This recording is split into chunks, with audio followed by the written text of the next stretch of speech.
It was our desire to remind you that you are vibrational first, which means you got to pay attention to something other than what you're seeing and hearing and smelling and tasting and touching, because while that is vibrational interpretation, most people don't know that. So it was necessary to help you to understand that you are emitting a vibrational signal in order to help you to understand that your signal that you are emitting is being answered all the time, and that's what equals your life experience, period. Most humans don't know that, and in many cases don't want to know that, because they don't want to assume responsibility for what's coming, especially the parts they didn't want to come. Abraham, I'm sure I'm not the creator of my own reality. I would not have created that. And we say, we didn't say you did it on purpose, but you did do it. You did do it. Sounds a little blameful, doesn't it? You did do it. But when you realize that you have creative control of your experience, because you have vibrational control of your experience, because you have focused control of your experience, because you have the ability to focus, then you say, all right. But then when it's hard, you say, not all right. This shouldn't be this hard. This shouldn't be this hard. And then you say something, which is the last thing we ever want to hear from you. I'm not good at this. But you are good at it. You just don't know you're good at it. You just haven't practiced being good at it in the way that really gives you the clarity. And that's really what we're going to be talking about here today. If you've been following us for a while, you've heard us say that you are the creator of your own reality. Blah, blah, blah. Enough of that. And that you live in a vibrational universe. Blah, blah, blah, blah, blah. Enough of that already. But you do, and you are. So, blah, blah, blah. So, here you are, the creator of your own reality. And life is constantly throwing things at you, isn't it? Well, it's not really like that. Life is happening around you, and you're observing, but it really isn't after you. It's not testing you. It's not challenging you. It's just being around you for you to observe. It's just this magnificent palette for you to play in. So life is happening around you, and you are participating in it through your observation, through your memory, through your awareness, through your conversation. You're participating in it. And as you are doing that, you are coming to lots of conclusions, many and every day, of what you want. Because life helps you to know what you don't want. You know what you don't want. You know what you do want. You know what you don't want. You know what you do want. It's just this wonderful variety or contrast that helps you to come to important personal conclusions. So these conclusions happen within you, and we've been calling that step one, because the variety, the contrast that surrounds you, causes you to ask for what you want. Whether you use words or not, you just constantly keep coming to personal preferences. You were born like that. You've always been like that. You will never stop being like that. We want you to accept that you are like that. It's a good thing. Step one is a really, really good thing. You're asking constantly. It is the basis of the expansion of the universe. It's a wonderful thing. So you're asking, step one. Step two, not your work. That's where law of attraction and the source within you answers what you're asking for.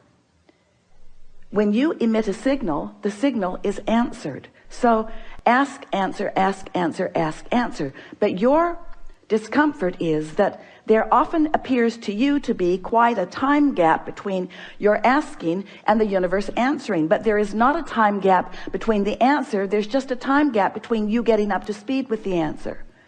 You say, hey, Abraham, that can't be right, because I want it. I'm paying attention. If it were there, I would know it. And we say, it comes in a vibrational form first. And you say, oh, so that's the catch. You're giving me something vibrational that I can't see or hear or smell or taste or touch. So you can say all day that when I ask, it is given.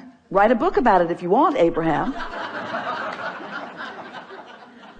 You can say that all day, but to me it doesn't feel like it's being given. And we say that's because you're in a different frequency from what you're asking for. You have to line up with what you're asking for. In other words, when you want more money because you clearly do not have enough, when you feel frightened or bound or in trouble financially or just not satisfied, when you feel that way, you are that way. And you say, no, I feel that way because I am that way. And we say, no, you am that way because you feel that way. In other words, it works differently than you think it does, but you've been observing it for so long, you don't know which came first. But what comes first always is your vibrational countenance. And then the manifestation just matches what you feel like. So if you want more money and you feel like you don't have enough money, you can ask all day, all day, all day, every day. You can write long lists of it. But if in your belly, if in your being, if you're feeling the fear or the absence of money, then you've got a vibration going that's different from the answer that you seek. You want more money, but your vibration says, I don't have enough. And the universe says, and law of attraction answers you with what you're feeling. So a lot of our physical friends, especially in the beginning, say, well, then it doesn't seem like I can get there from there. It doesn't seem like I can get to where I want to be from where I am. Because if I am missing something that I want, and I'm aware that I'm missing this thing that I want, and in fact, the reason that I'm speaking about it so clearly is because it's missing, and that's why I want it, then how do I get there? And we say, you have to feel like it feels to have it. And you say, okay, then give it to me and I will. And we say, just try a little bit. Just try a little bit to not activate within yourself so often the vibration of what's missing, and focus yourself into activating the vibration of what you want. It is not as difficult as you think. So step 1 is contrast causes you to ask. Step 2 is it is given vibrationally, so there is no gap really. Step 3 is you have to convince yourself there's no gap. That's the work. You got to feel it as if it is in order for it to be. And we know you balk at it, but many of you are practicing this and are finding it. Many of you are understanding the laws of the universe, and you're finding ways to focus yourself into feeling good without needing all of the evidence to be there first. Do you hear how important that is? If you don't need the evidence for what you want to be there first before you feel it, then you are able to accomplish the vibrational countenance of it before it is, which means now it must be. And Esther said, please, please, please, let's call it step 4. Please, please, please. Can't we call it step 4? We need another step. We need another step, Abraham. Please, please, let's call it step 4. And we say, all right, step 4.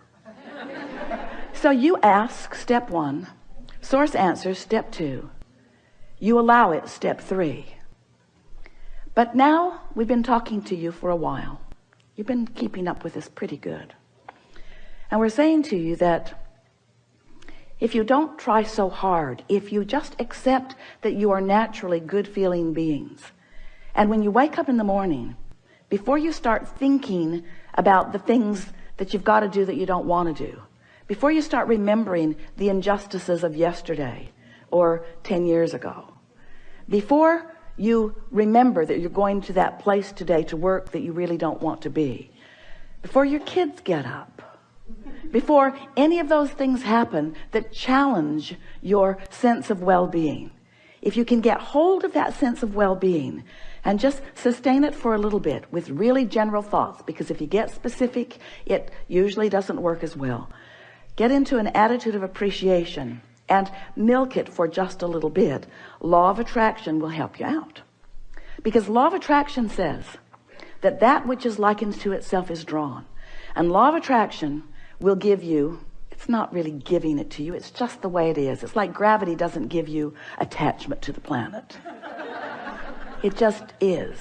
So law of attraction provides for you this consistent life experience. So to make it very clear and blunt, we like blunt, you have 17 seconds to sustain this thought and move it into something even more powerful. 17 seconds and another thought like it joins it. And there is power, manifestational power in that, crossing that 17-second mark, that most people don't know about, or when they wake up, they would make very sure that they stay there for 17 seconds. So if you find a good feeling thought, or better said, if you wake up and don't introduce a not good feeling thought, because when you wake up, there's no thought. During that time of slumber, you have stopped the momentum of all thought. That's really an important thing to understand. You don't know that mostly because you wake up and you start thinking so fast that you pick up your momentum right where you were and start it all over again. But when you slumber, momentum of thought stops. Law of attraction is suspended for you. Your point of attraction is no longer attracting. So when you wake up, you have a really good possibility of getting out of the bed on the right foot, getting out on the right side of the bed. These are your words. We don't like them very much, but we thought you'd relate. You have a very good possibility of getting the vibration going the way you want it to go. And your best possibility is first thing in the morning. First thing in the morning, before there is any other momentum going. So we've been talking about this for a while. And Esther really listened. So she decided that she was going to wake up on that first morning and she was going to sustain her good feeling that she had awakened with. And she didn't make it until breakfast. Quite annoyed with herself, which didn't help. But the next day, she tried it again and didn't make it much past breakfast. Then she discovered that if she just wouldn't read her email,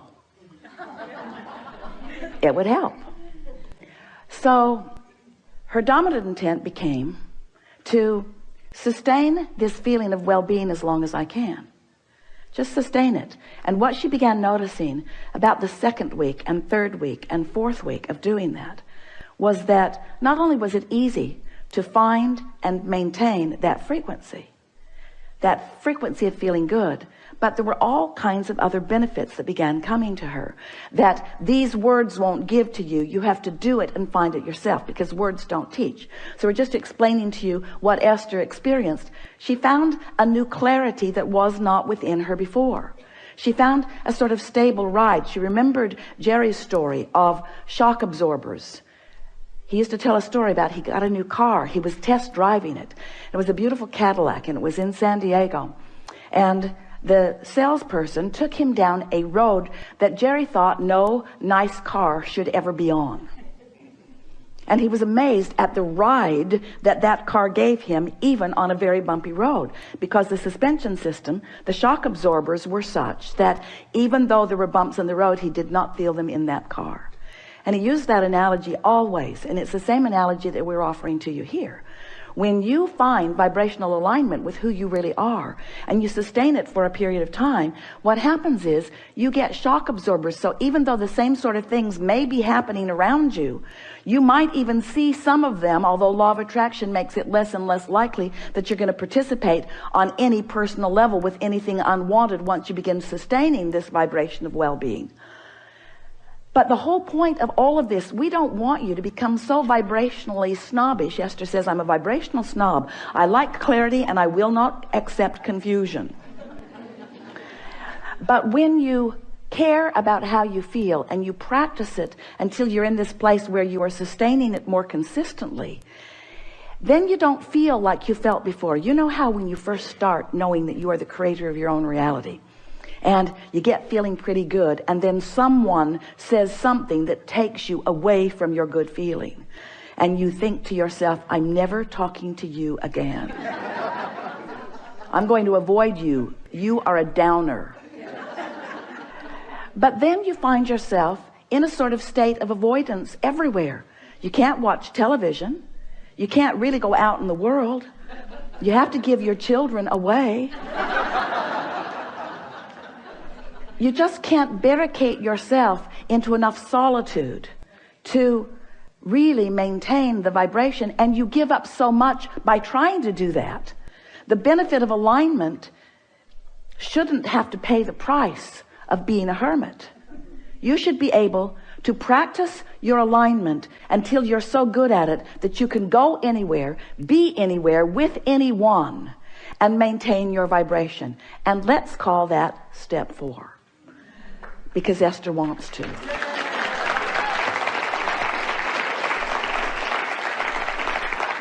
So what it requires really is enough determination to focus first thing in the morning, and until you know that you've got it and you're able to maintain it, and then to simply watch what happens in your experience as a result of that newfound alignment and that newfound clarity.